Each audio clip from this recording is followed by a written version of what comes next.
Hello friends, welcome my channel. మహాదేవని బాగా ఇరికించిన సత్య ఇదంతా ఎలా జరిగిందో మనం ఈ వీడియో తెలుసుకుందాం. ఇంకా టీవీ ఛానల్స్ లో అయితే మహాదేవయ్య గురించి అందరూ చెప్తూ ఉంటారు. మామయ్య గారు, ఇది ఇక్కడితో ఆగిపోవాలంటే మీరు అర్జెంట్ గా డిఎన్ఏ టెస్ట్ కి ఒప్పుకోవాలి. ఆ మహిళా మండలి దగ్గరికి వెళ్ళి మీరు డిఎన్ఏ టెస్ట్ కి ఒప్పుకున్నట్టుగా ఒక మాట చెప్పండి. ఈ సమస్య తొందరగా పరిష్కారం అవుతుంది.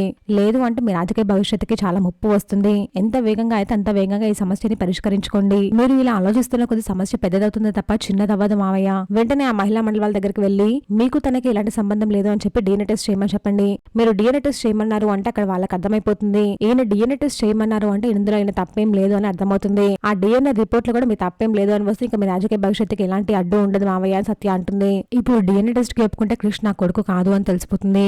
అప్పుడు తనకి నాకు ఎఫ్ఐఆర్ ఉంది నిజమే అని అందరూ నమ్ముతారు. ఇప్పుడు దీని నుంచి ఎలా బయటపడాలి అని మహాదేవ్ అయితే ఆలోచిస్తూ ఉంటాడు. ఇంకా సత్య అయితే మహాదేవయ్య వైపు చూస్తూ మిమ్మల్ని భలే ఇరికించాను, ఇప్పుడు మీరు ఎలా తప్పించుకుంటారో చూస్తాను అని చెప్పి చూస్తూ ఉంటుంది. చూసాక ఫ్రెండ్స్ ఏం జరగబోతుందో. ఇలాంటి జెన్యూన్ అండ్ అప్డేట్స్ కోసం మా వీడియోకి లైక్ చేసి పంపించుకోండి.